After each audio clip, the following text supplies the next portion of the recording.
Foi antes mesmo dos nazistas na Alemanha. O Brasil já tinha campos de concentração onde mais de 73 mil pessoas foram aprisionadas. Os nordestinos, vítimas da seca, da fome, das doenças, eram isolados nos chamados currais do governo, construídos em 1915 e em 1932 no Ceará. Nos anos 30, a capital, Fortaleza, passava por um grande processo de urbanização, que era a tendência no mundo naquela época, com belas praças, iluminação pública, ruas largas, avenidas limpas. E com a chegada dos retirantes que fugiam da seca no interior, a população passou, de repente, de 20 mil para cerca de 130 mil pessoas. Aí, os moradores mais ricos reclamaram que aquela gente faminta, suja, maltrapilha, estava enfeiando a cidade. E eles tinham medo também de invasões e de saques, como os que já tinham ocorrido no passado.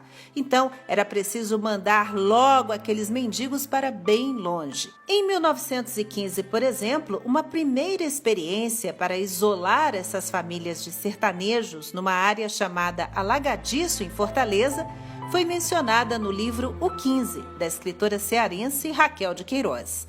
Mais tarde, outros 6 campos de concentração seriam construídos, a maioria no interior do estado, bem longe da capital, ao redor das cidades de Crato, Cariús, Quixeramobim, Quixadá, Ipu e Senador Pompeu.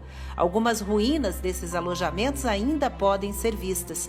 As condições eram desumanas. As epidemias como cólera se espalhavam rapidamente entre os retirantes amontoados, cercados e vigiados por soldados, sem permissão para sair. Eles eram vestidos com panos de saco, alimentados uma vez por dia com ração à base de carne seca, farinha e rapadura, porque a carne de primeira mesmo era desviada, roubada e vendida antes de chegar até eles. As denúncias eram contra os encarregados, as lideranças políticas da região. E muita gente acabou morrendo de fome, de doença, de fraqueza mesmo. Os cadáveres eram jogados em valas abertas, valas comuns, porque não dava tempo nem de cavar uma sepultura decente para cada um. E a estimativa é de que só em Senador Pompeu, no campo de concentração do Patu, mais de 2.000 pessoas morreram.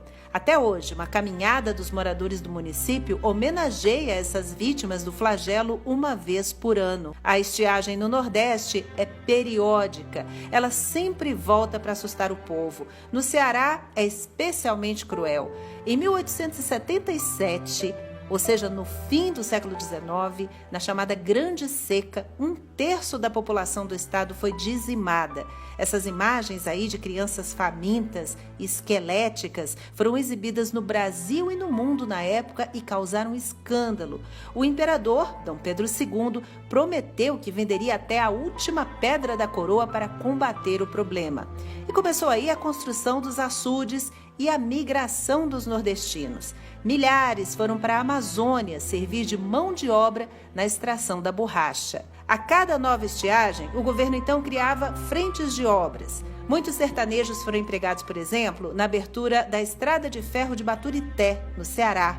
E alguns flagelados da seca foram enviados até para lutar na Revolução de 1932 em São Paulo. Os campos de concentração agora já fazem parte do passado. Um passado sombrio do Brasil, mas a promessa de políticas públicas, de trabalho e de assistência ainda está longe de resolver o problema. E é isso. Até a próxima com mais uma história.